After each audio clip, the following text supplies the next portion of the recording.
A very good afternoon, everyone. I, Shubhankar from KCC Institutes, welcome you all to this new webinar on OTT affluence and new golden age of video and content. Now, if we want to talk about OTT platforms, so OTT refers to over-the-top platforms, which may be a subscriber-based video content consumption service where you can opt for a subscription and consume the content. Now, in today's time, we cannot deny that OTT platforms are making a lot of noise among our real lives as well as on social media. It is inexpensive, it is easily accessible by the people, and at the same time, it offers a wide catalog of content from which may be acclaimed content or it, and it also provide a second wind to obscure content as well as independent content. So to elaborate on this particular topic today, we have Mr. Durgesh Singh sir, who will join us very soon. He has already joined. Just take a 5 minutes. 1 second.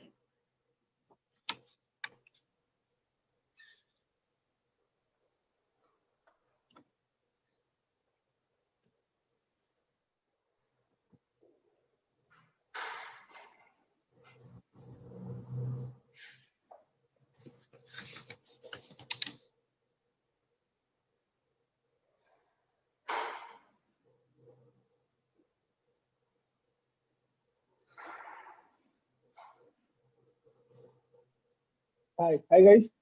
Hello, good afternoon, sir. How are you? Welcome, sir. Hey, I'm good. क्या हाल है? बहुत बढ़िया, sir. सब बढ़िया. Hello, Durgesh ji.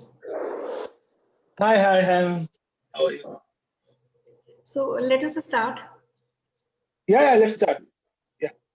Now I would like to call Professor Dr. Bhavna Agarwal ma'am to introduce our guest of honor. Thank you. A very good afternoon to one and all present here.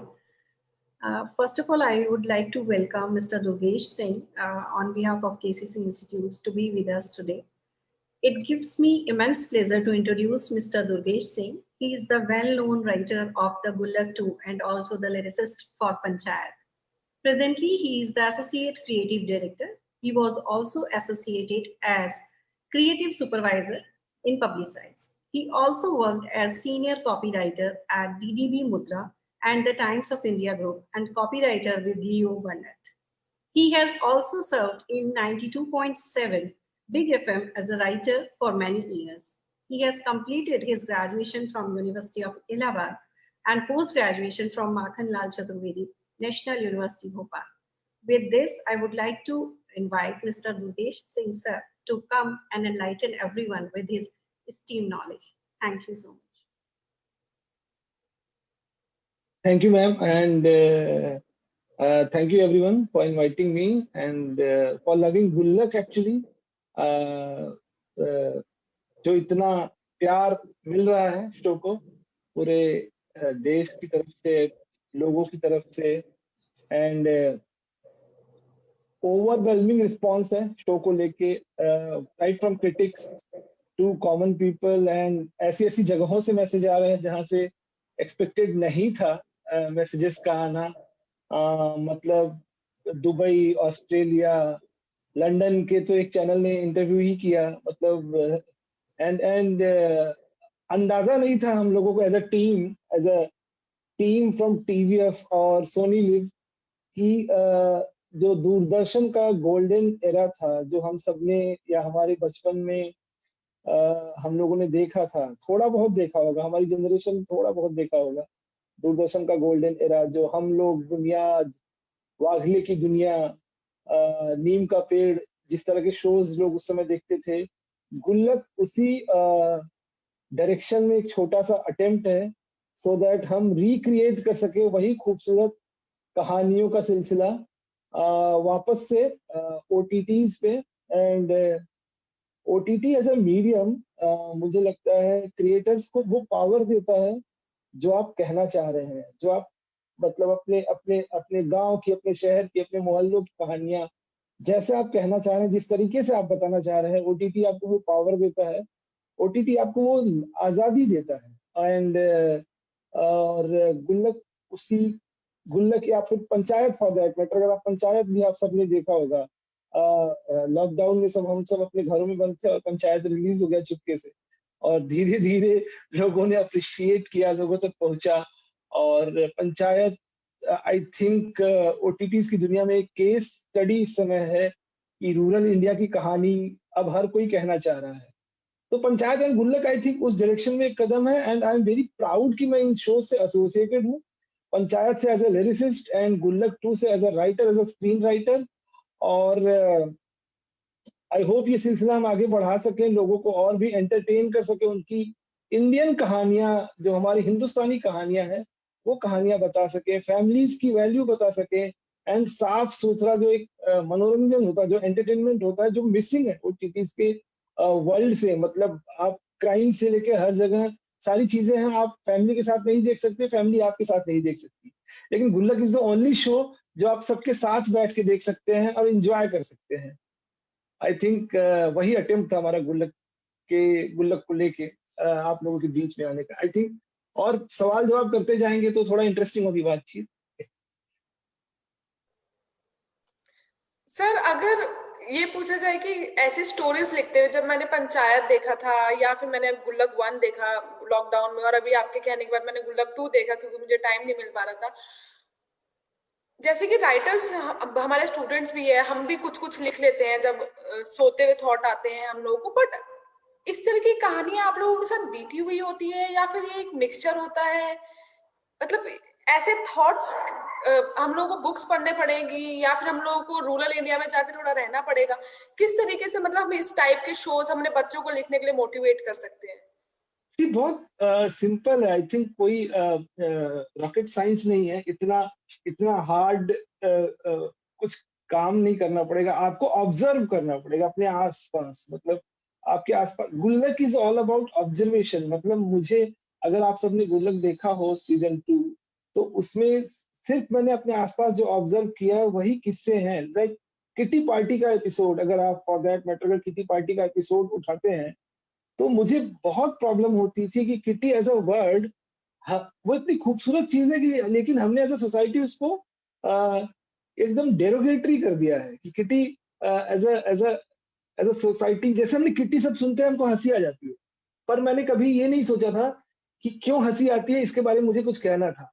तो जब गुल्लक में कहने का मौका मिला as a मतलब content creator कि गुल्लक के जरिए किटी के बारे में, तो मैंने कहा इस चीज को एड्रेस करेंगे मिडिल क्लास के घरों में, किटी की जो इम्पोर्टेंस है, एंड किटी की इम्पोर्टेंस के अलावा औरतों की, जो विमेन की जो पोजिशनिंग है किटी के अराउंड, कि वो टाइम पास करती हैं, मजाक करती हैं, गॉसिप करती हैं, ये सब उसको ब्रेक करना था, उस मोनोटनी को ब्रेक करना था, उस थॉट प्रोसेस को ब्रेक करना था। तो हमने किटी को लेके आई थिंक वो अटेम्प्ट किया है माँ के थ्रू कि किटी भाई आप उनके लिए बहुत अच्छी चीज है, जो जिनकी लाइफ एक घर बनाने में एज ए हाउस वाइफ बहुत इंपॉर्टेंट रोल होता है उनका एक घर बनाने में, किटी उनके लिए बहुत इंपॉर्टेंट चीज है। तो किटी जब वो करती है तो वो उनकी खुशी से जुड़ा हुआ सीधा उसका मामला होता है। आपको कोई राइट नहीं है एज ए सोसाइटी कि उस पर हंस दिया जाए, उसका मजाक बनाया जाए। तो हम लोगों ने किटी को उसी तरीके से टैकल किया है। छोटा सा ऑब्जर्वेशन विथ फैमिली, जो कार्ड पे, शादियों के कार्ड पे अगर आप देखेंगे कि अगर विथ फैमिली नहीं लिख के आया तो फैमिली लोड ले लेती है कि हमको नहीं जाना है। ये भी ऑब्जर्वेशन से ही जन्मा हुआ पैदा हुआ किस्सा है कि नहीं जाना है। तो नहीं जाना है, क्यों नहीं जाना है? क्योंकि विथ फैमिली नहीं लिखा है। तो हमने उसको भी एड्रेस किया है आई थिंक। तो ये छोटे छोटे किस्से जो है ना, वो ऑब्जर्वेशन से आए हैं। एंड आई थिंक सबको एज अ स्टूडेंट भी आपको ऑब्जर्वेशन जो है ना अपने आसपास की बहुत स्ट्रांग रखनी पड़ेगी। हो क्या रहा है हमारे आसपास, घटित क्या हो रहा है। मतलब बहुत आप चाहे बाहर के भी शोज उठा लेंगे, कोई सा भी शो उठा लीजिए आप, house of cards for that matter, house of cards इतना बड़ा पॉलिटिकल ड्रामा है, यूएस का ड्रामा है, पर उसमें जो छोटे छोटे कैरेक्टर्स है ना, वो ऑब्जर्वेशन से आए हैं।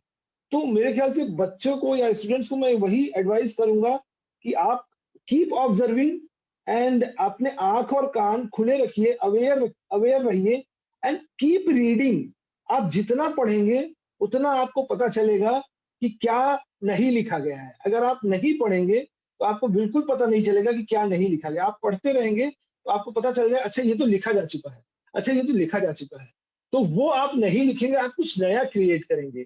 और नया क्रिएट करने के लिए पढ़ना और ऑब्जर्व करना, आई थिंक दो सबसे इसेंशियल चीजें हैं। तो सर मेरे को भी एक सवाल पूछना था। या जैसे सर राइटिंग है, जैसे गुल्लक की, मेरे को पता नहीं, थोड़ा बसु चटर्जी की याद आती है, जिस टाइप का रियलिज्म इसमें इनकॉर्पोरेट किया गया है। जैसे मेरे को रजनीगंधा की या दो लड़के दो कड़के जैसी एक थोड़ा रियलिज्म आता है। तो क्या वो आपके कभी इंस्पिरेशन रहे हैं, या हम किस टाइप की बुक पढ़ें, या कोई आप फिल्म सजेस्ट कर सकते हैं which will be very good for us in terms of writing perspective? See आपने बहुत इंटरेस्टिंग सवाल किया। बासु चटर्जी या ऋषिकेश मुखर्जी या फिर कुंदन शाह का जो सिनेमा था जाने भी दो यारो, फॉर दैट मैटर, अगर आप देखेंगे वो मैं उनसे बहुत हाईली इंस्पायर्ड हूँ। एज ए राइटर मैं बहुत इंस्पायर्ड हूँ उस वर्ल्ड से। तो वो जो हम एक हीरो देखते थे ना, क्लासलेस हीरो, जिसका कोई क्लास नहीं होता था, पर वो मिडिल क्लास का लगता था हमारे आसपास का। जैसे असरानी, ओम पालेकर, सॉरी अमोल पालेकर, असरानी साहब हो गए, या फिर दिनेश ठाकुर हो गए। ये जो एक्टर्स होते थे ना, ये बस अड्डे पे, बस स्टॉप पे खड़े हैं, इंतजार कर रहे हैं बस का, बस आती है, बैठ के जाते हैं, अपने दफ्तरों में नौकरी करते हैं, और फिर मतलब जिनसे मिलते हैं बात करते हैं। तो मुझे लगता है फारूक शेख साहब को भी मैं इंक्लूड करना चाहूंगा इसमें, कि फारूक शेख की भी जो उनका कैरेक्टर जर्नी रही, जो एज एन एक्टर जर्नी रही है, वहां से हम इंस्पायर हुए हैं। तो ये डेफिनेटली यही वर्ल्ड है, गुल्लक वही वर्ल्ड है जो आप बता रहे हैं। बासु चटर्जी साहब का सिनेमा हो गया, मुखर्जी साहब का सिनेमा हो गया, उसी वर्ल्ड को हम में ऑपरेट कर रहे हैं। एंड आई थिंक देखिए, अगर आपको कुछ क्रिएट करना है, कहानी कुछ कहनी है, तो सबसे पहले आपको चूज करना पड़ेगा प्लॉट या प्रीमाइस, कि मुझे ये कहानी कहनी है, ये कहानी नहीं कही गई है। जैसे middle class, again I am coming back to middle class, क्योंकि मैंने शो वहीं का लिखा है। तो मैं, जैसे अब मुझे पता चल गया कि गुल्लक में 5 एपिसोड्स में मैंने 5 प्रॉब्लम्स बता दी, राइट। अब इन 5 प्रॉब्लम्स को क्रॉस करके मैं नेक्स्ट सीजन, जैसे I am writing season 3 now, तो अब मुझे सीजन 3 में ऐसा क्या कहना है जो लोगों को नहीं पता है या लोग भूल गए हैं। फॉर एग्जाम्पल, अगर आप इस फैमिली का इक्वेशन देखेंगे, मिश्रा फैमिली जो गुल्लक की है, उसमें 3 मर्द हैं और 1 औरत है, माँ एंड हस्बैंड एंड बच्चे।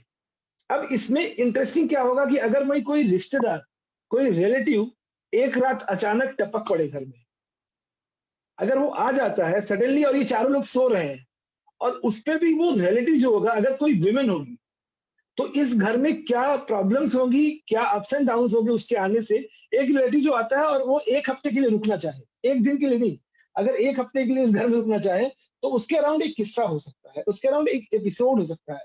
तो इतनी ये सिंपल ऑब्जर्वेशन है जो मेरे बचपन से आती है, जो मेरी जर्नी से आती है। ऑफकोर्स आपकी भी कुछ ऑब्जर्वेशन होगी, आपकी भी कुछ जर्नी होगी कि घर के अंदर क्या होता था, पिताजी कब रिएक्ट करते थे, मॉम कब गुस्सा करती थी, या भाई के साथ मेरा प्रॉब्लम क्यों होता था, या बहन नाराज क्यों होती थी। तो ये ऑब्जर्वेशंस आप अगर रिकॉल करेंगे और रिमाइंड करते जाएंगे, तो आपकी किस्सों की जो बैंक है वो स्ट्रांग होती जाएगी, और आप उस पर कुछ क्रिएट कर सकते हैं। एंड कमिंग बैक टू कि कोई बुक या कोई किताब मैं आपको सजेस्ट कर सकूं, तो मेरी जो प्रैक्टिस है, मैं बहुत सारी स्क्रीन प्लेस पढ़ता हूँ। आपको प्लीज, आप लोग अगर स्क्रीन राइटिंग करना चाहते हैं, तो आपको बहुत सारे स्क्रीन प्लेस पढ़ने की आदत डालनी होगी।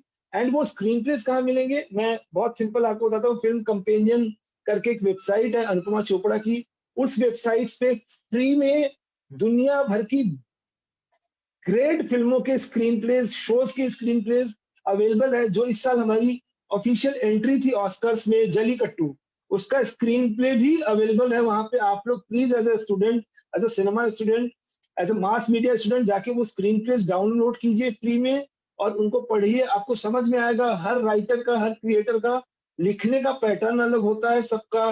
कुछ लोग बहुत डिटेल में लिखते हैं, कुछ लोग बहुत शॉर्ट में लिखते हैं। जैसे मैं अभी बंगाल के एक बहुत बड़े फिल्म मेकर हैं कौशिक गांगुली सर, उनकी उनकी फिल्म मैं को राइट कर रहा हूँ, उनकी नेक्स्ट फिल्म जो मेरी नेक्स्ट फिल्म होगी उसमें अब मैंने जब उनकी स्क्रिप्ट पढ़ी, जो उन्होंने मुझे स्क्रिप्ट भेजी, जो बेसिक स्क्रिप्ट था वो बिल्कुल अलग लिखा गया था जिस तरीके से मैं लिखता हूँ, पर मैंने उसमें एडजस्ट किया कि अच्छा ये इस तरीके से वो लिखते हैं, क्योंकि उनकी उनकी स्टाइल अलग है। उन्होंने बहुत 4 बार नेशनल अवार्ड जीत चुके हैं, अरेक्ती प्रेमोर, गल्पो, खाद एंड इस तरह की फिल्मों के लिए, नगर कीर्तन, इस तरह की फिल्मों के लिए उनको नेशनल अवार्ड मिल चुका है।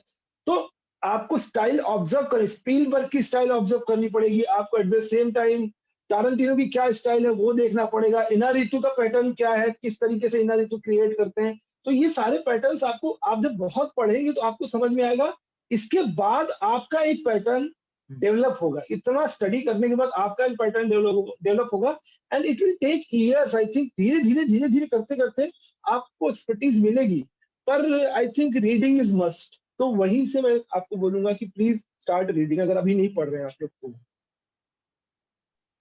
Ma'am, any question?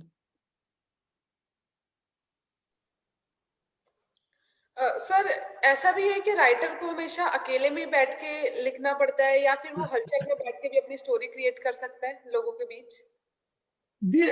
I think it works both way. अभी कैसा होने लगा कि राइटर्स रूम करके एक कॉन्सेप्ट है, इंडिया में इंट्रोड्यूस हुआ है राइटर्स रूम, जहां पे प्रोडक्शन हाउसेस जो हैं या फिर जो प्रोड्यूसर्स हैं वो एक राइटर्स रूम क्रिएट करते हैं। आपने सेक्रेड गेम्स देखा होगा, आपने पाताल लोक देखा होगा, तो इन सब शोज के राइटर्स रूम क्रिएट किए गए थे, जहां पे राइटर्स बैठ के उनको बुलाया जाता था, वो रोज आते थे, जैमिंग करते थे, उनकी लड़ाइयां होती थी, उनके एग्रीमेंट्स होते थे, उनके डिसएग्रीमेंट्स होते हैं, वो अपने पॉइंटर्स लेके आते हैं, वो बैठते हैं, बात करते हैं और उसके बाद आइडियाज नोट डाउन करते हैं, फिर अपने घर जाके अपने स्टडी टेबल पे बैठ के लिखते हैं। तो राइटिंग इज लोनली जॉब, इसमें कोई डाउट नहीं है। पर जब जैमिंग सेशंस होते हैं वो घंटों होते हैं, वो हफ्तों चलते हैं, वो महीनों तक चलते हैं, पर उस जैमिंग सेशन में आपको सबके बीच में बैठना पड़ता है, डिस्कस करनी पड़ती चीजें। तो राइटिंग लोनली जॉब है, पर डेवलपमेंट की जो प्रोसेस होती है वो राइटिंग से थोड़ी अलग होती है। राइटिंग इज कि आप अपने टेबल पे बैठा, आपने सोचा और आपने लिखा और फिर आपने प्रेजेंट किया, पर उसकी पहले एक और प्रोसेस होती है जिसको डेवलपमेंट बोलते हैं। डेवलपमेंट की प्रोसेस में कि फॉर एग्जाम्पल गुल्लक की कहानी सीजन 2 में यहाँ से स्टार्ट होके यहाँ तक जाएगी। अब ये कैसे जाएगी, उसके ऊपर एपिसोडिक बीट्स आती है कि इस एपिसोड में ये होगा, इस एपिसोड में ये होगा, इस एपिसोड में ये होगा। तो इस तरीके से अलग अलग उससे हम लोग उस प्रोसेस से गुजरते हैं, फिर हम फाइनल ड्राफ्ट पे आते हैं जिसमें एपिसोडिक राइटिंग स्टार्ट होती है। तो बहुत सारे लोगों का इन्वॉल्वमेंट होता है, क्रिएटिव प्रोड्यूसर्स होते हैं जो आपको सजेशन देते हैं, स्टूडियो के लोग होते हैं क्रिएटिव डेवलपमेंट के जो आपको सजेस्ट करते हैं कि ये नहीं, ये होना चाहिए। तो इस तरह की एक प्रोसेस होती है जिसमें बहुत सारे लोगों का इन्वॉल्वमेंट होता है और फिर एक स्क्रिप्ट तैयार होती है। पर सर, जैसे कि ओटीटी प्लेटफॉर्म आया, पैंडेमिक में ज्यादा इसको हाइप मिला, तो इससे कि जो हमारा मेन स्ट्रीम बॉलीवुड है इस पे इम्पैक्ट पड़ा है, या फिर आगे आने वाली 5 इयर्स बाद की अगर मैं ओटीटी प्लेटफॉर्म की बात करूं तो कितना सक्सेसफुल है ओटीटी प्लेटफॉर्म बॉलीवुड के आगे? हाँ, देखिए, पैंडेमिक में ओटीटीज को डेफिनेटली एडवांटेज मिला है, बिकॉज हम सब अपने घरों में बंद रहे हैं, हम सब लोग नहीं निकले हैं, हमने कंटेंट का जो कंजम्पशन है वो बढ़ा दिया है, क्योंकि हमने वर्क फ्रॉम होम किया है, उसके बाद हमने शोज देखे हैं, वर्क फ्रॉम होम किया है, हमने फिल्में देखी है। तो जो फिल्में रिलीज हुई हैं ओटीटीज पे उनको एडवांटेज मिला है। थिएटर्स बंद थे, थिएटर्स में कोई जा नहीं रहा था, तो हमने जो कुछ देखा सब ओटीटी पे देखा है। इसी वजह से ओटीटीज की ग्रोथ आपको देखने को मिली है एंड ये एक बहुत बेहतर साइन है, क्योंकि अगर आप कंज्यूमर बिहेवियर को टैप करना चाहेंगी तो 6, 7, 8 महीने बहुत होते हैं किसी कंज्यूमर का बिहेवियर चेंज करने के लिए। तो ओटीटीज ने इन अ वे कंज्यूमर बिहेवियर चेंज कर दिया है। एज एन ऑडियंस अब मुझे थोड़ा टाइम लगेगा सिनेमा में जाने के लिए। सिनेमाज ओपन हो रहे हैं, थिएटर्स ओपन हो रहे हैं, पर जो चीज मुझे अपने घर में बैठ के मैं देख पा रहा हूँ, क्या मैं उसको छोड़ के वापस से थिएटर में जाऊंगा? उसमें थोड़ा टाइम लगेगा, अनटिल अनलेस कि कोई सलमान खान की फिल्म न रिलीज हो, राजा मौली साहब की कोई फिल्म न रिलीज हो, बड़ी फिल्म रिलीज न हो। तो ओटीटीज ने कुछ एक्सटेंट तक सिनेमा की जो ऑडियंस थी उसको अपनी साइड खींच लिया है, पर ऐसा नहीं है कि सिनेमाज बंद हो जाएंगे एंड सिनेमाज थिएटर्स पे कुछ असर पड़ेगा। हाँ, थोड़ा टाइम लगेगा इस सर्कल से निकल के आने में, क्योंकि हमको आदत पड़ गई है अपने घर में कंटेंट देखने की। 1 साल का टाइम आई थिंक होने वाला है। मार्च से लॉकडाउन स्टार्ट हुआ था पैंडेमिक में, और उसके बाद से थिएटर्स बंद हो गए थे। अब हम we are in February, I think फरवरी आ रहा है, और उसके बाद थोड़ा टाइम और जाएगा, आई थिंक 4-5 महीने और जाएगा, जब थिएटर्स में लोग वापस से उसी तरीके से आना शुरू करेंगे। एंड थिएटर में आना लोग शुरू करेंगे, इसका मतलब ये नहीं कि ओटीटीज की डिमांड कम हो जाएगी। आप बिलीव नहीं करेंगी कि ऐसे-ऐसे भी प्रोडक्शन हाउसेस हैं बॉम्बे में, मुंबई में, जो एक-एक साथ 20-20 शोज बना रहे हैं। वो बाहर के शोज के राइट्स ले रखे हैं उन्होंने, इतना ज्यादा कंटेंट क्रिएट हो रहा है। एंड इसका सीधा रीजन मुझे जो लगता है, जो 4G डेटा है, जो 4G डेटा का जो पेनिट्रेशन है, वो रूरल इंडिया तक हो रहा है। तो हर तरीके की ऑडियंस के लिए एक कंटेंट क्रिएट हो रहा है। मुझे अच्छे से याद है कि एक बार मैं जावेद अख्तर साहब से बात कर रहा था, तो जावेद साहब से किसी ने पूछा कि सर बरेली की बर्फी या लुका छिपी या इस तरह की स्मॉल टाउन की जो फिल्में बन रही हैं, वो इतनी ज्यादा क्यों बन रही है, हर किसी को स्मॉल टाउन की कहानी क्यों कहनी है? तो उन्होंने एक बहुत अच्छा एग्जाम्पल दिया था। उन्होंने कहा कि माइग्रेशन इस कंट्री का बहुत बड़ा प्रॉब्लम है। लोग आजादी के पहले तो माइग्रेट हुए ही थे, आजादी के बाद भी कंटिन्यूअस माइग्रेट कर रहे हैं। आप हो गए, टीना या बाकी जो भी लोग हो गए, वो अपने छोटे शहरों से, अपने छोटे शहरों को छोड़ के बड़े शहरों में शिफ्ट हुए हैं, राइट? बैंगलोर, दिल्ली, बॉम्बे में रहने वाले लोग वो कहीं ना कहीं से आए हैं, पर उनका जो नॉस्टैल्जिया है, उनका जो बचपन है, वो उन्हीं शहरों के लिए है। तो जब वो यूपी की, एमपी की या छोटे शहरों की कहानियां देखते हैं, तो वो बहुत रिलेट कर पाते हैं कि अच्छा अच्छा, ये तो मेरी ही कहानी है, ये तो मेरे घर की ही कहानी है। तो इस फिर दूसरा सवाल इस पे आता है कि ये कितने दिन तक चलेगा? क्या इसकी भी बहुत ज्यादा तो नहीं हो जाएगा कि लोगों को लगेगा कि यार यही कहानी तुम बार बार कह रहे हो? तो उन्होंने इसका एक, जावेद साहब ने एक और ट्विस्ट बताया इसमें, कि लोग छोटे शहर से जो बड़े शहर आए हैं, सिमिलरली गांव से लोग छोटे शहर आ रहे हैं। तो अगला जो फेज आएगा ओटीटीज एंड सिनेमा में, वो रूरल स्टोरीज का आएगा। आई थिंक पंचायत ने सबसे पहले उसमें एक एंट्री मार ली है। एंड पंचायत को एडवांटेज भी मिला है कि सबसे पहला स्टार्ट उन्होंने किया गांव की कहानी कहने का, उसका एडवांटेज मिला। इस कंट्री ने बता दिया है पंचायत को, बंगाल से लेकर नॉर्थ ईस्ट तक जो पंचायत की फेम है, वो बताती है कि रूरल इंडिया की कहानियां लोग किस तरीके से देखना चाहते हैं। और आने वाले टाइम में आपको बहुत सारी रूरल इंडिया की कहानियां ओटीटीज में एंड सिनेमा दोनों पे मिलेगी। ये मैं एकदम आपको दावे के साथ कह सकता हूँ, मतलब I can bet on that कि ये होने वाला है। ये ओटीटीज का नेक्स्ट स्टेप है, जिसके लिए लोग स्टोरीज ढूंढ रहे हैं, स्टोरी टेलर्स ढूंढ रहे हैं, एंड मेकर्स ढूंढ रहे हैं लोग। तो सर सर मैं जैसे ministry of information and broadcasting के अम्ब्रेला के अंडर जब जब ओटीटी प्लेटफॉर्म आ चुका है, तो आपको लगता है like to a certain degree creators के इनोवेशन को हार्म हो रहा है उससे? आई थिंक हम सबकी एक रिस्पॉन्सिबिलिटी होती है as a maker, as a creator. मेरी भी एक रिस्पॉन्सिबिलिटी है कि मुझे अपनी आजादी के नाम पे क्या चीज कहनी है और क्या चीज नहीं कहनी है। और मुझे ये भी लगता है कि किसी अगर फॉर एग्जाम्पल अगर मुझे कुछ ऐसी चीज कहनी है जो हो सकता है कि कुछ लोगों को पसंद ना आए, तो उसका मतलब ये नहीं कि मैं उस चीज को नहीं कहूंगा, मैं उस चीज को दूसरे तरीके से भी कह सकता हूँ। एक चीज को कहने के 100 तरीके होते हैं, किसी भी एक चीज को 100 तरीके से कहा जा सकता है। तो मैं वो तरीका चूज नहीं करूंगा जो लोगों को ऑफेंड करे, मैं वो तरीका चूज करूंगा उसी बात को कहने का जो लोगों तक पहुंचे भी, और लोगों को लगे अच्छा ये वाली बात, अच्छा इस तरीके से भी बात होती है क्या। तो अगर आईबी मिनिस्ट्री का जो हस्तक्षेप है, या आईबी मिनिस्ट्री ओटीटीज पे एक कंट्रोल उनको करने की बात चल रही है, तो देखिए मैं ये नहीं कहूंगा कि कंट्रोल करना जरूरी है। मैं ये क्रिएटर्स की साइड से जरूर कहूंगा कि हमको रिस्पॉन्सिबल कंटेंट देना चाहिए, सो दैट आईबी मिनिस्ट्री तक बात ही नहीं जाए, मतलब वहां तक बात ही नहीं जाए कि आपने अपनी बात भी कह दी, लोगों तक पहुंच गई और लोगों को बुरा भी नहीं लगा। तो आई थिंक वो रिस्पॉन्सिबिलिटी क्रिएटर्स को समझनी होगी।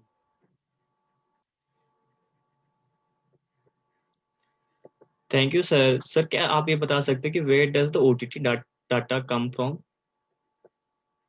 ओटीटी डेटा का सीधा कनेक्शन डाउनलोड से है।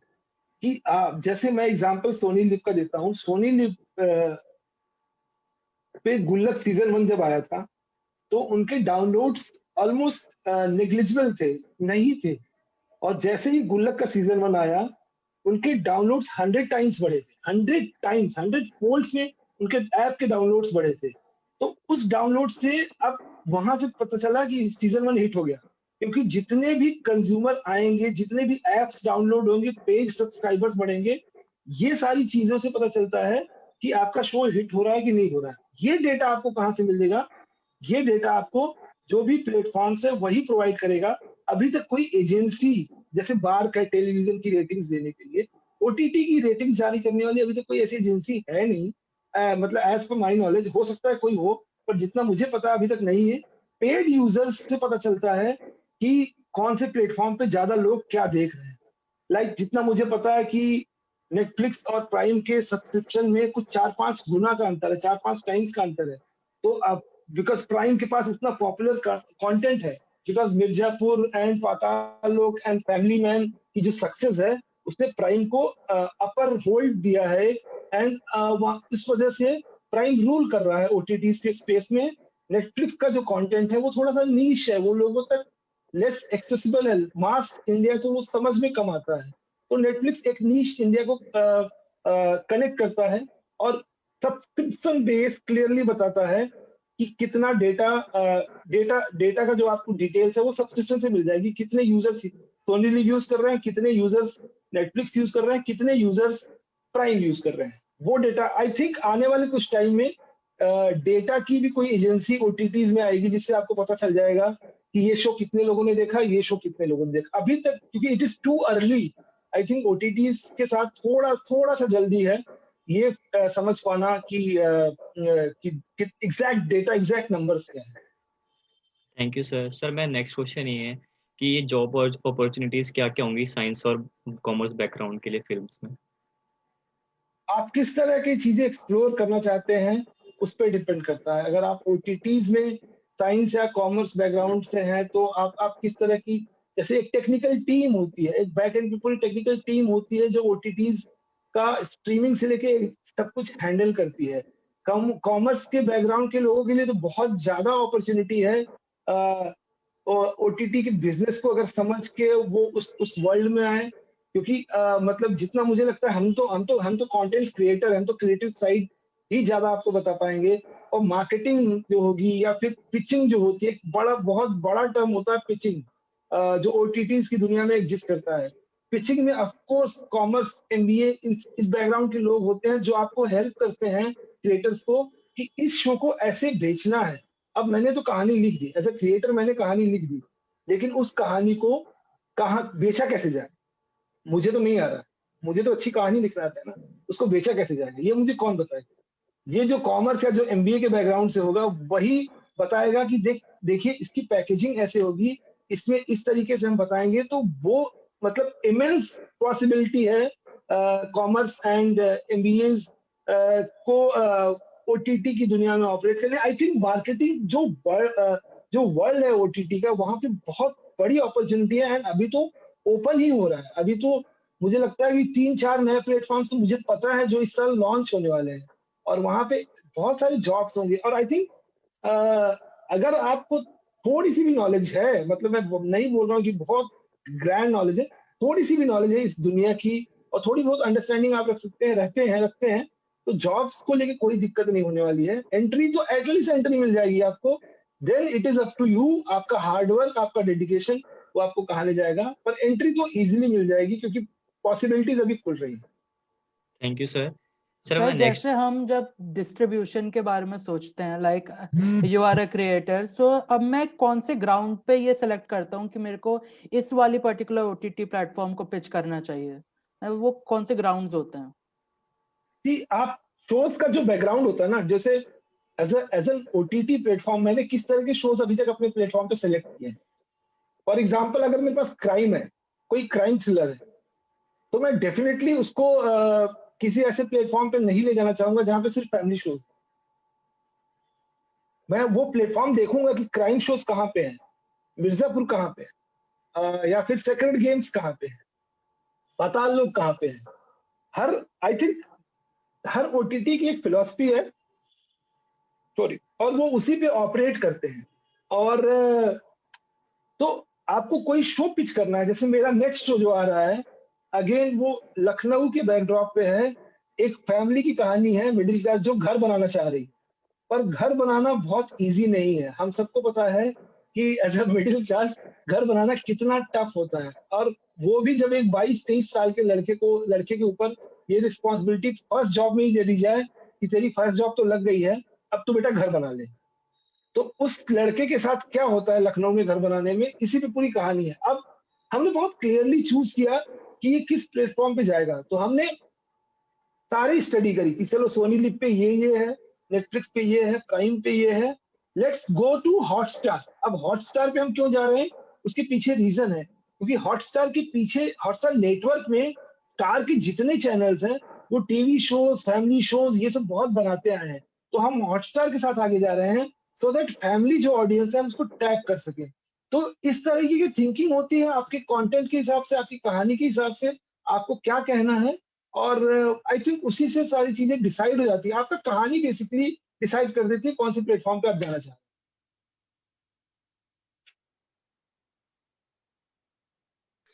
सर, तो जैसे कि ओटीटी प्लेटफॉर्म, हमें पता है कि मूवीज के लिए बहुत हैवी बजट चाहिए होता है, तो सेम एज इट इज हमें ओटीटी प्लेटफॉर्म पे अगर कोई शो बनाना है या सीरीज बनानी है तो कंपैरेटिवली सेम अमाउंट रहता है या बहुत डिफरेंस रहता है दोनों में?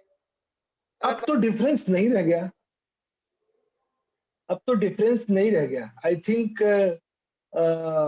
बजट वाइज इनफैक्ट ओटीटीज में ज्यादा इन्वेस्टमेंट हो रहा है, एंड मतलब क्योंकि शोज में शोज बहुत हैवी ड्यूटी होते हैं। मतलब अगर फिल्म आप देखते हो तो फिल्म 2 घंटे की होती है, शो आप देखते हैं तो शो जो होता है, एक शो अगर आधे घंटे का एपिसोड हुआ और 10 एपिसोड आपने देखा तो 5 घंटे का कंटेंट है। 5 घंटे का कंटेंट वर्सेस 2 घंटे की फिल्म, आप उससे कंपेयर कर सकते हैं, रन टाइम से कंपेयर कर सकते हैं, और वहां से आपको बजट निकालने में भी अंदाजा लगेगा। मैं एग्जांपल देता हूं आपको कि गुल्लक सीजन 1 जो था, उसका जो बजट था वो 1 करोड़ था, 1 CR, पर वो शो इतना हिट हुआ कि जो क्लाइंट है, जो सोनी लिव है, जो ओटीटी, उसने बजट 3 गुना बढ़ा दिया।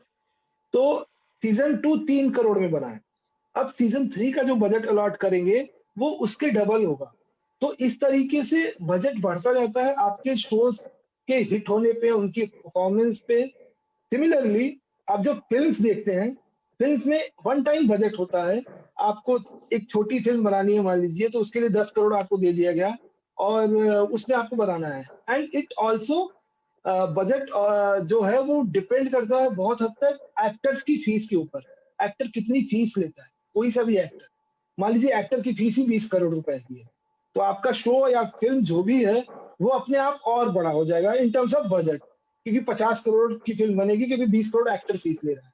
ओटीटीज में क्या हो रहा है कि अच्छी कहानियों के चक्कर में एक्टर्स अभी उतनी फीस नहीं ले रहे हैं जितना सिनेमा में लेते हैं, जितनी फिल्मों में लेते हैं। हम लोग अक्सर न्यूज़पेपर से पढ़ते हैं ना कि सलमान खान ने 50 करोड़ लिया, अक्षय कुमार ने 30 करोड़ लिया, या फिर आमिर खान ने 40 करोड़ लिया। पर अभी अभी एक अनाउंसमेंट हुई थी कि ऋतिक रोशन का कोई पहला शो आ रहा है जिसके लिए उन्होंने 100 करोड़ कुछ चार्ज किए, 100 करोड़ रुपए चार्ज किए। वो कितना सही है कितना फेक है मुझे नहीं पता है, पर बड़े एक्टर्स की वजह से शो जो है या फिल्म जो है वो थोड़ा सा उसका बजट बढ़ जाता है। और ओटीटीज में थोड़ा कंट्रोल इसलिए रहता है क्योंकि अभी भी मामला कंटेंट ड्रिवन है, तो कंटेंट लीड करता है, और अगर एक्टर को पसंद आया तो वो कम पैसे में भी थोड़ा काम करने को तैयार हो जाता है। तो ये डिफरेंशिएशन। तो सर, जैसे कि जो थिएटर आर्टिस्ट होते हैं, पहले अगर मैं ओटीटी प्लेटफॉर्म से पहले की बात करूं तो हर मुंबई में रहने वाले हर एक्टर का इंतजार होता था कि मुझे कोई मूवी मिलेगी या कोई बैकग्राउंड का रोल उसे मिल जाएगा। बट ओटीटी प्लेटफॉर्म आने के बाद क्या थिएटर आर्टिस्ट की अपॉर्चुनिटीज में चेंज आया या फिर उनको अपॉर्चुनिटी जल्दी मिल जाती है कंपैरेटिवली? अब थोड़ा जल्दी मिल रही है, ओटीटीज के आने की वजह से थोड़ा जल्दी मिल रही है थिएटर एक्टर्स को। वो नोटिस हो जा रहे हैं, अच्छे कैरेक्टर रोल्स लिखे जा रहे हैं, क्योंकि स्टार तो गिन चुन के कुछ ही हैं, पर एक्टर्स जो हैं, अच्छे एक्टर्स वो बहुत कम है।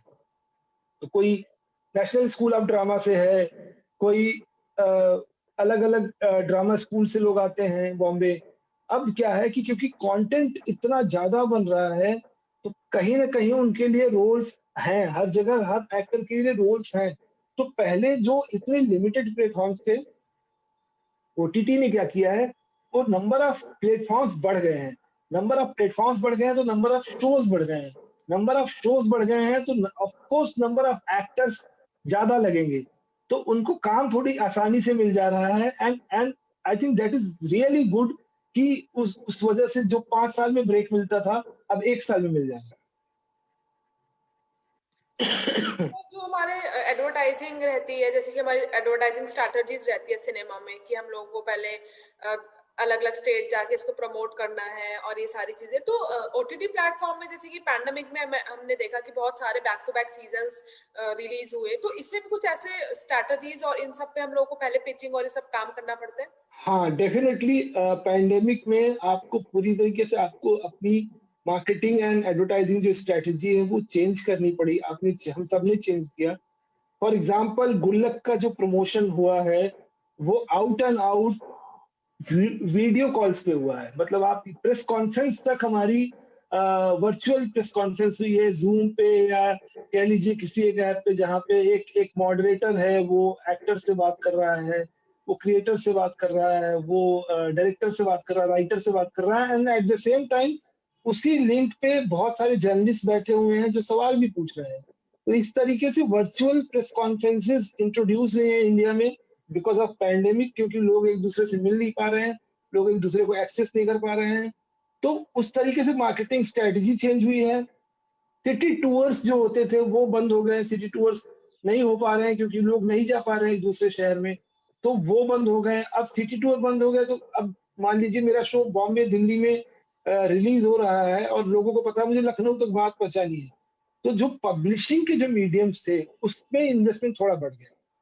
पब्लिशिंग के मीडियम से मतलब ये है कि मान लीजिए मुझे लखनऊ का कोई अखबार है, दैनिक जागरण मान लीजिए, वहां पे जो मैं पहले नहीं देता एड, क्योंकि मैं अपने एक्टर्स को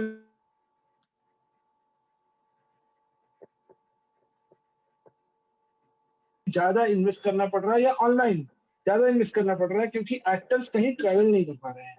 ये तो एक छोटे से शो का मैं आपको इक्वेशन बता रहा हूँ। बड़ी फिल्मों के साथ भी यही हुआ। मान लीजिए गुलाबो सिताबो, अमिताभ बच्चन साहब, आयुष्मान खुराना की फिल्म थी, वो प्राइम में, अमेजॉन प्राइम पे रिलीज हुई। गुलाबो सिताबो का एक भी सिटी टूर नहीं हुआ, कोई किसी से नहीं मिला। एक सिंपल सी प्रेस कॉन्फ्रेंस भी पता नहीं आई थिंक हुई कि नहीं हुई है, पर वो फिल्म रिलीज हो गई। तो उस वजह से क्या हुआ कि क्योंकि बड़े एक्टर्स थे तो उनको लोग जानते थे कि इनकी फिल्म आ रही है, तो लोगों ने थोड़ा बहुत देखा, पर उन्होंने बहुत हेविली इन्वेस्ट किया था पब्लिशिंग के उसमें कि हर सिटी के अखबार में गुलाबो सिताबो का ऐड है। इवन अगर आप नोटिस कर रही होंगी न्यूज चैनल्स पे ओटीटीज के ऐड आने लगे हैं।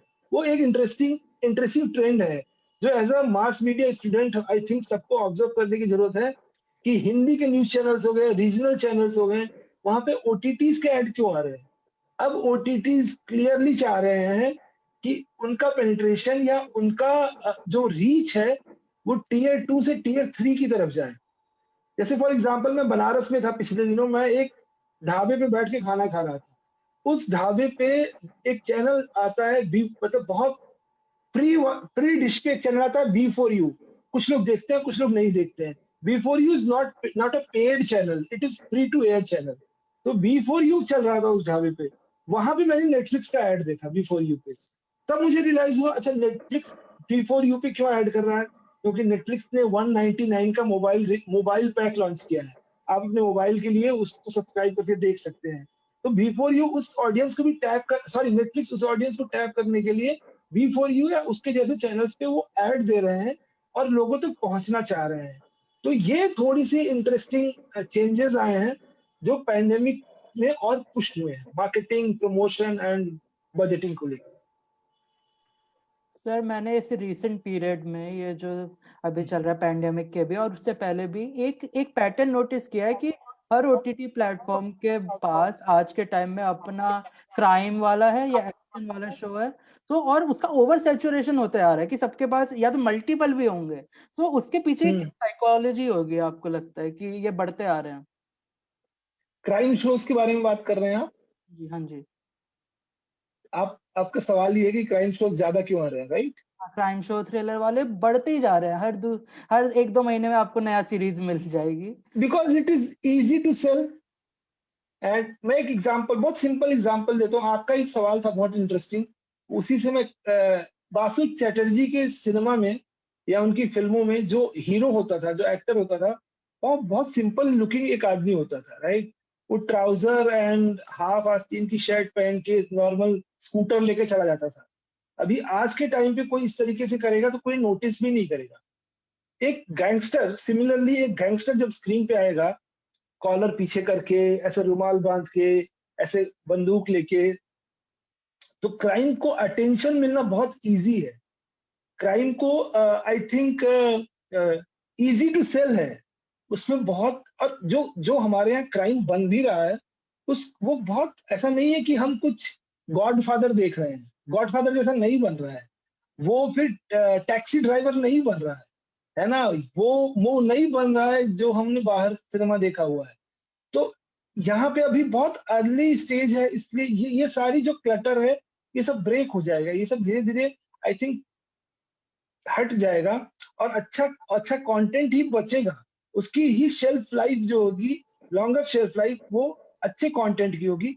क्राइम इसलिए ज्यादा बन रहा है क्योंकि वो बहुत जल्दी बिक जाता है, उसको देखने वाले बहुत, उसकी आईबॉल्स नंबर्स बहुत जल्दी आ जाते हैं उस पे। एंड आपको एग्जांपल, एक केस स्टडी बताता हूँ, आप प्लीज, आप लोग को मौका मिलेगा पढ़िए।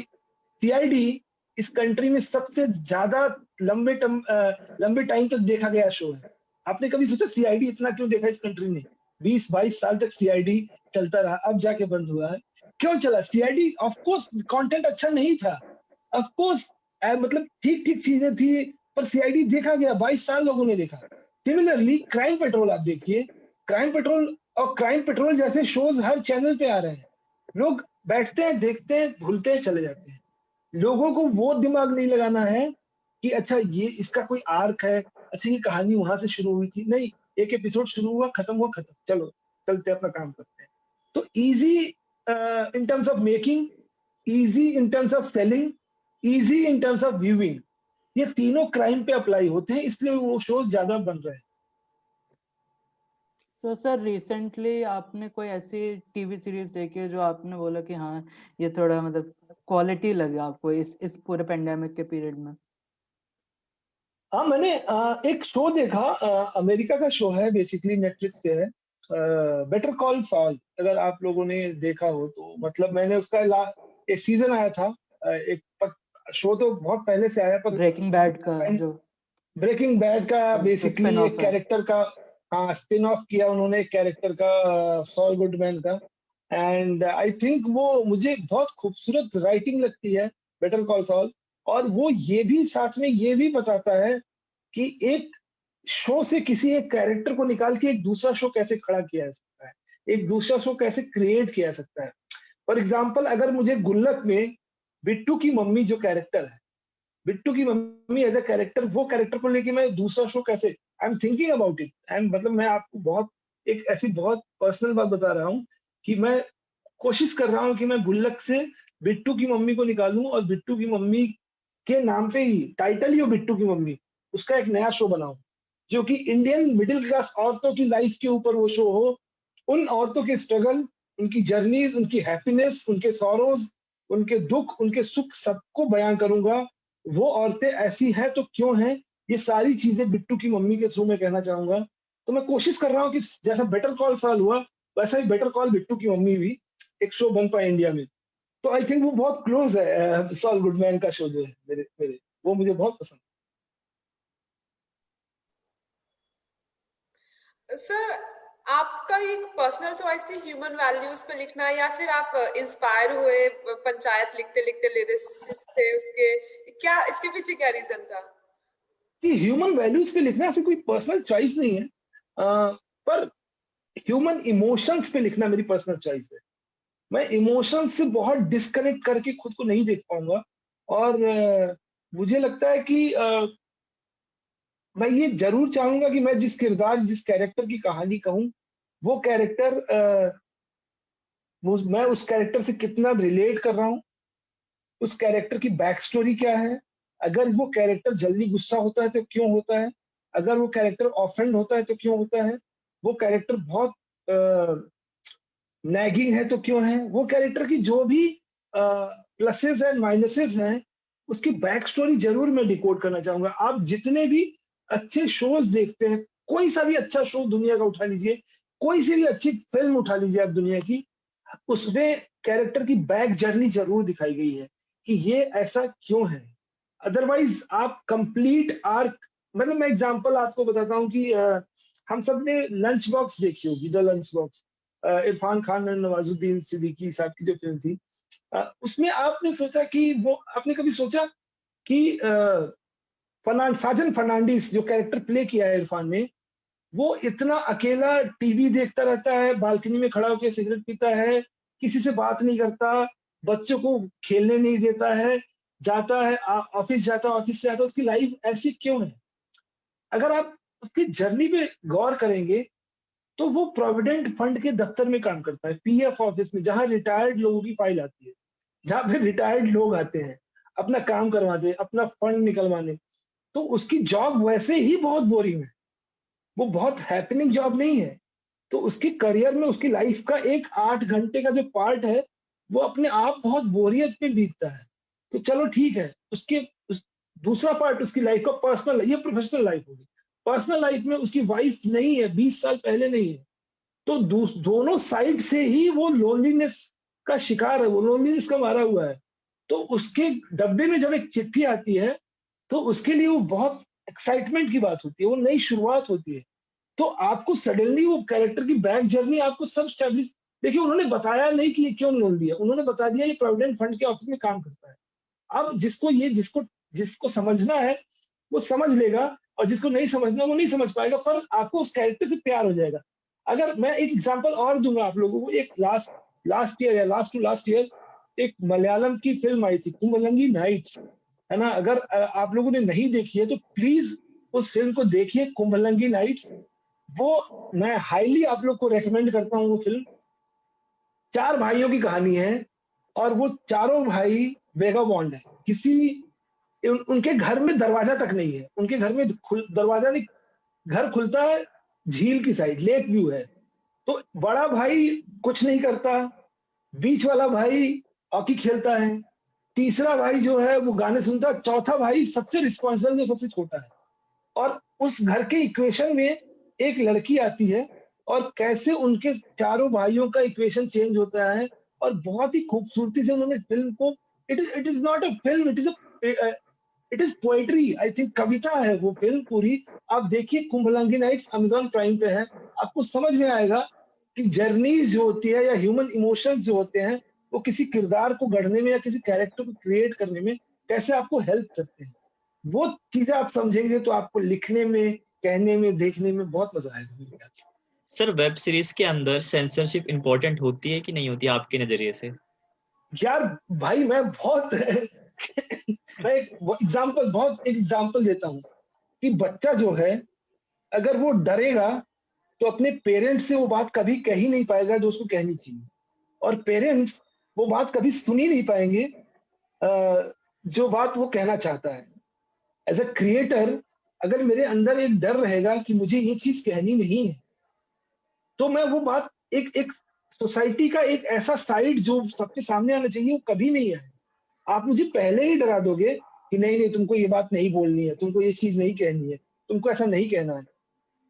Saying that, मैं ये भी बोल रहा हूँ कि जो मैं बात कहूंगा वो पूरी रिस्पॉन्सिबिलिटी के साथ कहूंगा, वो कहीं से ऐसा नहीं होगी किसी को ऑफेंड हो, किसी को बुरा लगे, वैसा नहीं होगा।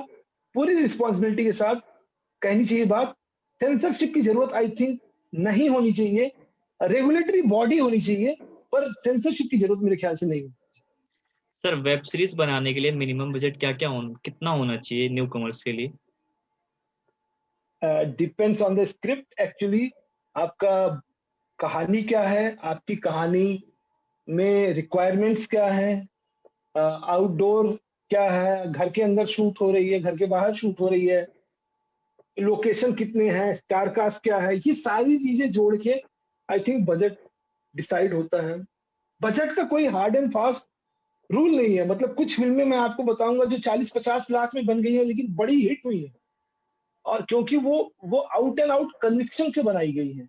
तो कुछ बजट का ऐसा हार्ड एंड फास्ट रूल नहीं। जैसे मैंने बताया, गुल्लक 1 जो था वो 1 करोड़ का बना था। उस समय किसी को अंदाजा नहीं था कि ये इतना बड़ा हिट हो जाएगा। गुल्लक 2 जो है वो 3 करोड़ का बना, वो भी हिट हुआ। अब गुल्लक, अब जैसे ही आप सक्सेस आपको मिलती है, आपके जो प्रोड्यूसर्स होते हैं उनका स्टेक आपके ऊपर बढ़ जाता है। जो पैसा लगाने वाले होते हैं वो चाहते हैं कि इसका स्केल बढ़ा दिया जाए, पर स्टोरी से कॉम्प्रोमाइज आई थिंक नहीं करना चाहिए, एंड स्टोरी ही बताती है कि कितना पैसा लगेगा इसको बनाने। सर जो आपने लास्ट एपिसोड दिखा है, 5th एपिसोड गुल्लक 2, जिसमें वो एंड हो रहा है और वो फोटो जब खींच रहे हो आप, तो आप बोल रहे हो कि आप थोड़ा दूर दूर हो, तो मैंने मेरी जिससे भी बात हुई इस एपिसोड को लेके, तो मैंने मैक्सिमम लोगों से सुना कि हम इस एपिसोड को देखते देखते रोए हैं। मैं ये जानना चाहती हूँ कि आप जब उसको लिख रहे थे तो आपके अंदर कौन से इमोशंस चल रहे थे कि मतलब स्क्रीन पे देखने वाले हर इंसान को आपने उसको देखते हुए रुलाया है? हाँ, मतलब मेरे अंदर तो फ्रैंकली स्पीकिंग टीना, मुझे जब 2 भाई बात कर रहे हैं, वो गाना जब खत्म होता है और जहाँ पे वो बड़ा भाई दूसरी एनालॉजी ड्रॉ कर रहा होता है कि दुनिया में 2 तरह के पतंगबाज होते हैं, एक ढील देके काटता है, एक खींच के काटता है। वो मेरे लिए बहुत इमोशनल लाइन थी आई थिंक। और जब मैं लिख रहा था, जैसा मैंने बताया कि राइटिंग इज लोनली जॉब, आप अपनी टेबल पे बैठ के लिखते हैं। ये सारी चीजें मैंने अकेले रात में 1 बजे, 2 बजे, 3 बजे, जब भी मुझे टाइम मिला, जब भी मैं उस फ्रेम ऑफ माइंड में हुआ, तभी लिखी है मैंने बैठ के। तो उसमें एक बार खाली बहुत इमोशनल हुआ था लिखते हुए, जब बड़ा भाई छोटे भाई के कंधे पे हाथ रखता है और बोलता है कि तुम मजा ला दिए यार। दैट मोमेंट वाज लाइक कि यार ये अगर मेरे कंधे पे कोई हाथ रखे और बोले कि तुम मजा ला दिए यार, वो बहुत पर्सनल है मेरे लिए। एंड वो मेरे लिए मतलब कि यार कोई आप पे भरोसा कर रहा है और इतनी इमोशन के साथ भरोसा कर रहा है, वो रुला देने वाला मोमेंट था मुझे। और किसी ने भी ये सवाल पूछा था किसी इंटरव्यू में कि आपके लिए सबसे इम्पोर्टेंट लाइन या सबसे इमोशनल लाइन क्या थी, तो आई थिंक वही मोमेंट था जो क्रिएट करते हुए लगा। बाकी बाद में वो फोटोग्राफी वगैरह तो उस समय तो हो गई थी, वो तो मैं जब कर रहा था तो नर्वस था, मुझे करना भी नहीं था, तो वो करना पड़ा, तो थोड़ा नर्वस हो गया था। खैर, पर लिखना तो उसी सीन को लिखना बहुत टफ, भाइयों का हक करने वाले सीन। सर आप जब गुल्लक 2 लिख रहे थे तो सर आपके माइंड में क्या क्या प्रॉब्लम्स आई थी और क्या क्या सोच रहे थे कि कैसे होगा कैसे नहीं? मतलब लिखते लिखते तो प्रॉब्लम्स आती हैं। आप कई बार आप जो सोचते हैं वो लोगों को नहीं समझ में आता, जिनको आपको नरेट करना होता है। कई बार आपके बहुत सारे अच्छे जोक्स को लोग इसलिए बोलते हैं नहीं नहीं इसमें मजा नहीं आएगा। आपको बहुत मजा आता है अपने जोक्स पे, हर आदमी को अपने जोक्स में बहुत मजा आता है ना? पर लोगों को एक पूरे ग्रुप ऑफ जो क्रिएटर्स हैं उनको अलाइन करना अपने थॉट पे, अपने उस पे थोड़ा टफ होता है। तो वो सब चीजें हुई, फाइट्स हुई, डिसएग्रीमेंट्स हुए, और ऐसा भी हुआ कि लैपटॉप उठा के चल दिए एक दिन की नहीं अभी आज नहीं लिखेंगे कल लिखेंगे, वैसी वाली मीटिंग्स भी हुई। पर अल्टीमेटली लौट के फिर वहीं जाके वहीं बैठे और वहीं फिर काम किया। तो ये सारी चीजें होती रही धीरे धीरे। And it's a process, actually writing is a process जिसमें बहुत सारे लोग का इन्वॉल्वमेंट होता है। आप कैप्टन होते हो, राइटर कैप्टन होता है, पर उसकी डेवलपमेंट में बहुत सारे लोगों का इन्वॉल्वमेंट होता है। एंड आई थिंक डिसएग्रीमेंट्स का होना बहुत जरूरी है अच्छी राइटिंग के लिए। एंड जैसा किसी का एक कोट है कि कोई सी भी जो स्क्रिप्ट है ना वो लिखी नहीं जाती, वो रीराइट करी जाती है। अगर आप रीराइट की प्रोसेस में बिलीव करते हैं कि एक बार लिखा, 2 बार लिखा, 3 बार लिखा, 4 बार लिखा, तो धीरे धीरे ग्रेजुअली आप बेटर। मैं आपको एग्जांपल बताता हूँ, जो किट्टी पार्टी का जो एपिसोड है उसका मेरे लैपटॉप पे 19वां वर्जन सेव है। मैंने 19 बार उसको रीराइट किया उस एपिसोड को। अगर इतना पेशेंस है आपको तो फिर आपका जो प्रोडक्ट है, एंड प्रोडक्ट, वो बहुत अच्छा निकल के आएगा। 19 बार आप समझिए एक एपिसोड का ड्राफ्ट मैंने लिखा है बैठ बैठ के, हर बार फीडबैक के हिसाब से। तो ये प्रोसेस है। आई थिंक आप धीरे धीरे लिखते लिखते एंजॉय भी करने लगते हैं इस प्रोसेस। सर मैं इस वाली बात से बहुत एग्री करूंगा, क्योंकि ना मेरे को एक ऐसे ही कोट याद आया था मार्टिन स्कॉर्सेसे का ही।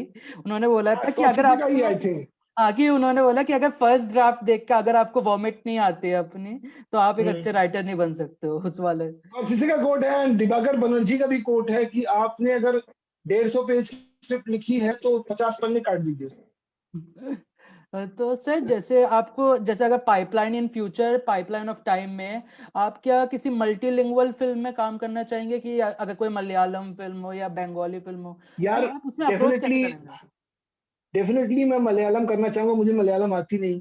मेरा ड्रीम है मलयालम में काम करना, पर पता नहीं मुझे कब मौका मिलेगा, क्योंकि मलयालम सिनेमा का मैं बहुत बड़ा फैन हूँ। मैं फहद फासिल के साथ काम करना चाहूंगा। फहद फासिल वहाँ के फिल्म मेकर हैं, एक्टर हैं। पिछले 4-5 सालों में मलयालम सिनेमा का जो कुछ ग्रेटेस्ट काम है वो फहद फासिल ने प्रोड्यूस किया है। मैं उनके साथ काम करना चाहूंगा। मैं बंगाली में भी काम करना चाहूंगा। मैं इवन पंजाबी सिनेमा में मैं कुछ काम करना चाहूंगा, कुछ अच्छे लोगों के साथ जो काम कर रहे हैं। पर अच्छी कहानी के साथ ही अप्रोच कर सकता हूँ। कहानी का इमोशन यूनिवर्सल होता है।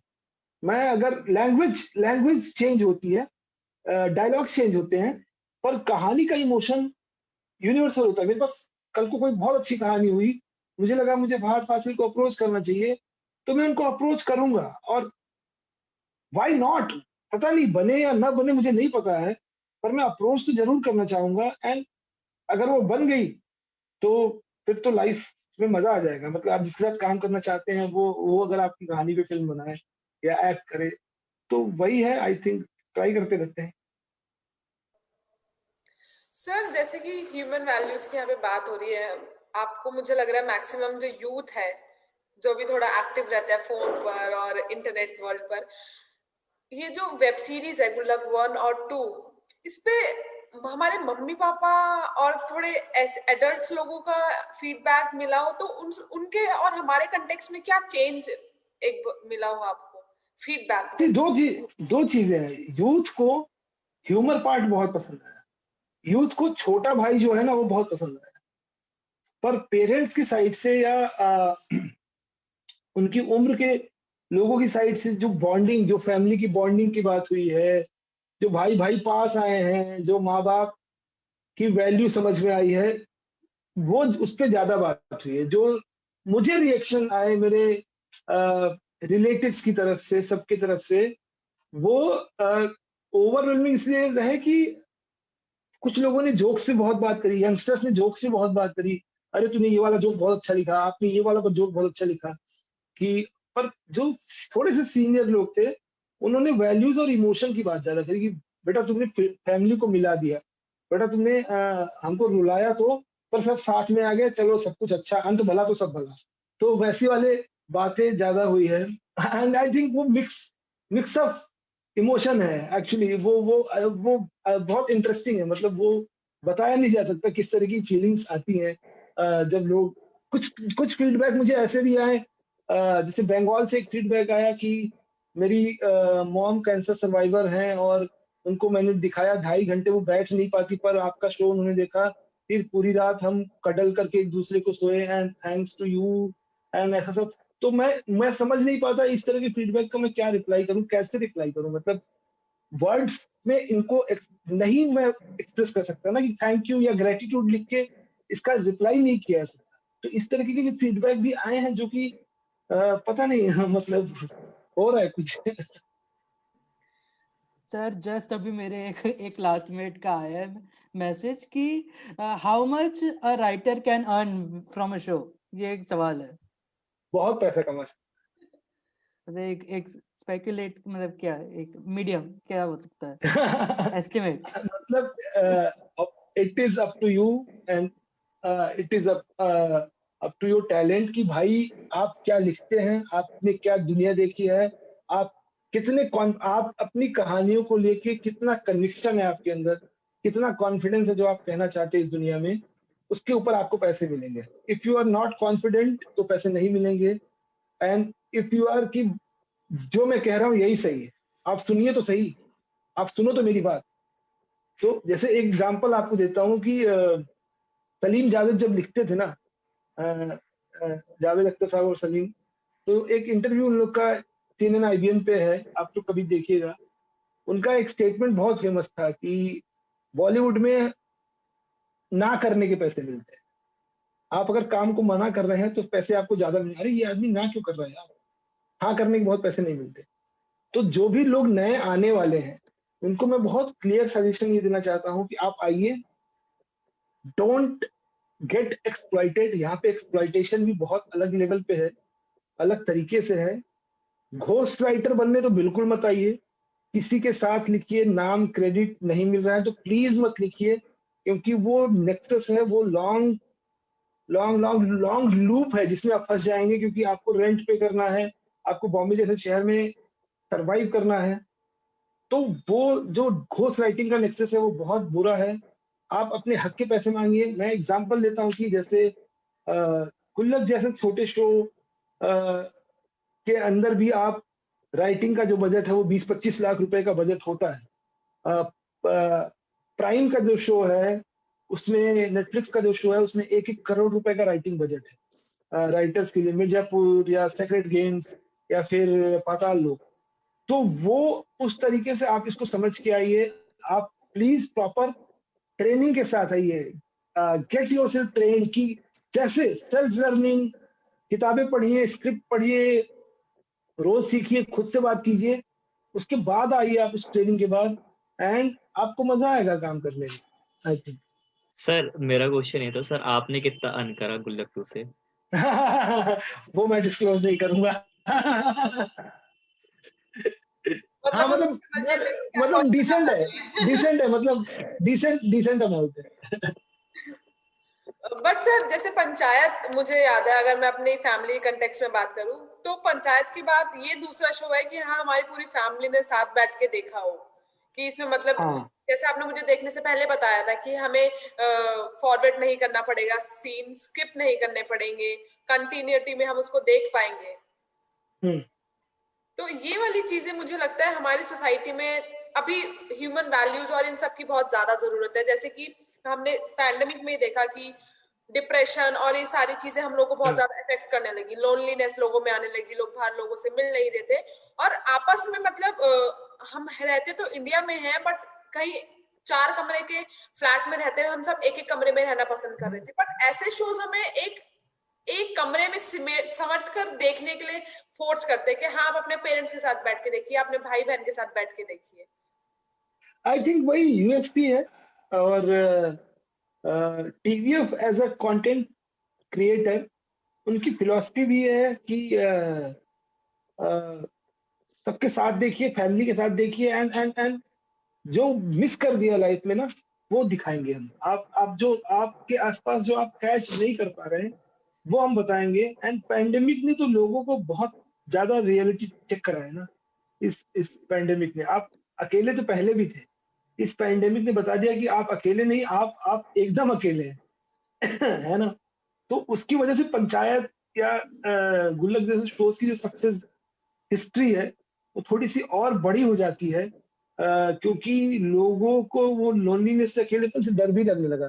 जितना मैं समझ पा रहा हूँ वो घबराने लगे कि व्हाट इफ की 1 साल और चल गया कोविड, 1 साल और चल गया कोरोना, तो ऐसे ही रहना पड़ेगा क्या? घर में खा रहे हैं, वर्क फ्रॉम होम कर रहे हैं, कुछ किसी से मिल नहीं पा रहे हैं, दोस्तों से नहीं, पार्टी नहीं कर पा रहे हैं, शादी में नहीं जा पा रहे हैं, फंक्शन नहीं अटेंड कर पा रहे हैं। उसी के बीच में गुल्लक आता है जो आपको बताता है फैमिली की इंपॉर्टेंस क्या है। और तब आपको रियलाइज होता नहीं यार, फैमिली की इंपॉर्टेंस तो है। मैंने किसी एक इंटरव्यू में और बोला था कि हम एज अ कंट्री, इंडिया जो है ये परिवारों का देश है, ये फैमिलीज की कंट्री है। आप इसमें भले ही अपनी फैमिली से दूर रहते हो, पर आप होली या दिवाली में कहाँ लौट के जाते हैं? अपनी फैमिली के पास जाते हैं। आप शादी में कहाँ जाते हैं? अपने रिलेटिव्स के बीच में जाते हैं। कुछ भी चीज साल में 2-4 बार ऐसा होता है, ये और दुनिया में कहीं नहीं है। दुनिया में और कहीं नहीं है जहाँ पे सारे रिलेटिव्स इस तरीके से फैमिली इकट्ठा होती है। दिवाली में तो हर आदमी लौट के अपने परिवार, अपने घर, अपने नेटिव प्लेस पे ही जाता है ना। तो परिवारों की कहानी कहना, फैमिली की कहानी कहना, आई थिंक टीवीएफ ने पहले भी वो किया है। ये मेरी फैमिली जो उन्होंने बनाया था, उनका पहले भी शो था तो उन्होंने पहले भी अटेम्प्ट किया पंचायत, और आई थिंक लोगों ने अप्रिशिएट किया। एंड गुल्लक, और इसके बाद भी उनके कुछ शोज जो आने वाले हैं वो इसी family values and Indian culture के अराउंड ही होंगे मेरे ख्याल से। सर एडवांटेज क्या क्या होंगे अगर हम वेब सीरीज को ओटीटी प्लेटफॉर्म पर रिलीज करेंगे तो? वेब सीरीज तो ओटीटीज पे रिलीज ही हो रही है ना, मतलब कहाँ एडवांटेज सर, एडवांटेज। नहीं, वेब सीरीज तो ओटीटीज के लिए ही बन रही है। Okay sir. हाँ, नहीं, तो उम्मीद वहां वो पे उस वाले कॉन्टेक्स्ट में हो रहा होगा ना कि टीवी सीरीज को क्या एडवांटेज मिलेगा हाँ, एक ओटीटी प्लेटफॉर्म में वो होने का, यस। डिस्ट्रीब्यूट होने का। क्वालिटी बेटर हो जाएगी I think. Quality limited series, जैसे लिमिटेड सीरीज का जो कॉन्सेप्ट है इंडिया में, वो ओटीटीज ने ही एक्सप्लोर किया है, उन्होंने ही स्टैब्लिश किया है, ओटीटीज ने ही। तो जैसे 5 एपिसोड, 7 एपिसोड या 8 एपिसोड या मैक्सिमम 10 एपिसोड का एक सीजन बन रहा है, तो आपको बहुत अच्छा कंटेंट देखने को मिलेगा। सिमिलरली अगर टीवी का जो कंटेंट है लिमिटेड स्पेस में आ जाएगा, तो वहां भी आपको अच्छा कंटेंट देखने को मिलेगा। आई थिंक क्वालिटी कंटेंट की बेहतर हो जाएगी अगर टीवी शोज ओटीटीज पे रिलीज हो। एंड सर फ्यूचर में आप किसी और जॉनर को परस्यू करना चाहेंगे कि मतलब आपको लगता है मैं ये बेहतर कर सकता हूँ, ये कर सकता हूँ ऐसा? हाँ, मतलब मैं क्राइम का भी ह्यूमन साइड ढूंढना चाहूंगा। मेरी जो अगली फिल्म है जो होपफुली इस साल के एंड तक फ्लोर पे जाएगी, शूटिंग स्टार्ट होगी उसकी, उसमें अगेन मैं वो एक क्राइम रिपोर्टर की कहानी है, पर वो कोई क्राइम नहीं करता। हाँ, उसका ह्यूमन साइड है क्राइम रिपोर्टर का, कि क्राइम रिपोर्टर हमारी कंट्री में क्राइम रिपोर्टर के साथ किस तरीके से बर्ताव होता है, किस तरीके का डिस्क्रिमिनेशन जर्नलिज्म के अंदर होता है, और क्राइम रिपोर्टर क्या होता है बेसिकली आपको हमको नहीं पता है क्राइम रिपोर्टर क्या होता है। और प्रिंट का क्राइम रिपोर्टर, अखबार के अंदर का, मैं टीवी के क्राइम रिपोर्टर की बात नहीं कर रहा हूँ जो सनसनीखेज खुलासे करने आता है, उसकी बात नहीं कर रहा हूँ। मैं अखबार के अंदर के क्राइम रिपोर्टर की बात कर रहा हूँ। उसी के ऊपर मेरी फिल्म है जो आई थिंक इसी साल शूट होगी। तो उसका भी ह्यूमन साइड, मैं जो भी काम करूंगा वो ह्यूमन साइड को कवर करती हुई ही कहानी होगी, ह्यूमन इंटरेस्ट स्टोरी ही होगी, वो कहीं इस दुनिया से एलिनेटेड कोई कहानी नहीं होगी। Ma'am any last question? पर जैसे कि ओटीटी के रेवेन्यू की बात करें और हमारे बॉक्स ऑफिस की बात करें, तो इसमें क्या दोनों में डिफरेंसेस है कि मतलब अगर ओटीटी के आने से हमारे जो हमारा ये सिनेमा है इसके रेवेन्यू में फर्क पड़ा है या पड़ेगा आने वाले टाइम में? थिएटर्स के रेवेन्यू में बॉक्स ऑफिस जो आता है सर हमारा के 100 करोड़ पार। बॉक्स ऑफिस आई थिंक बहुत असर नहीं पड़ेगा। इनफैक्ट ओटीटीज ने क्या किया है, लोगों को अलग अलग टेस्ट का, अलग अलग थॉट की फिल्में या शोज दिखाने का एक ट्रेंड शुरू किया है। तो सिनेमा में भी सिमिलरली बॉक्स ऑफिस पे उसी तरीके की फिल्में बनेंगी, रिलीज होंगी। कलेक्शन पे बहुत फर्क नहीं पड़ेगा। कलेक्शन पे फर्क पैंडेमिक की वजह से पड़ा है, दैट इज फॉर श्योर, कि पैंडेमिक ने बॉक्स ऑफिस को बहुत नुकसान किया है। वो तो है क्योंकि स्क्रीन्स बंद रही, थिएटर बंद रहे। लेकिन ओटीटीज की वजह से बहुत असर नहीं पड़ेगा, क्योंकि सलमान खान की फिल्में अगर मुझे देखनी है तो मैं सिनेमा जाऊंगा। रोहित शेट्टी की फिल्में अगर मुझे सिनेमा में देखनी है, सूर्यवंशी अगर मुझे सिनेमा में देखनी है, या 83 रणवीर सिंह की जो वर्ल्ड कप पे जो फिल्म आ रही है, मैं नहीं चाहूंगा कि मैं टीवी पे देखूं या फोन पे देखूं। मुझे लार्जर देन लाइफ की जब फीलिंग लेनी होगी, तो अगर इंडिया में थिएटर्स खुले होते हैं तो क्रिस्टोफर नोलान की जो फिल्म रिलीज हुई है वो लोग देखने थिएटर में ही जाते हैं, है ना। वो नहीं देखते अपने प्लेटफॉर्म पे या जहां भी जो भी इस तरीके से। या फिर राजा मौली की फिल्म जिन्होंने बाहुबली बनाई थी, उनकी जो नेक्स्ट फिल्म आज टीजर आया है एसएसआर का, वो आप अगर पर्सनली मुझसे पूछेंगी तो मैं थिएटर में ही जाके देखना पसंद करूंगा। तो ऐसे बहुत सारे, अक्षय कुमार की फिल्में जो लोग थिएटर में जाके देखना पसंद करते हैं। तो बॉक्स ऑफिस से बहुत ज्यादा नुकसान नहीं है, अपॉर्चुनिटीज ज्यादा है। ओटीटीज ने अपॉर्चुनिटीज ज्यादा क्रिएट की है बजाय इसके कि बॉक्स ऑफिस का नुकसान किया। बॉक्स ऑफिस का नुकसान सिर्फ और सिर्फ पैंडेमिक की वजह से हुआ, और वो इस वजह से कि थिएटर्स बंद रहे।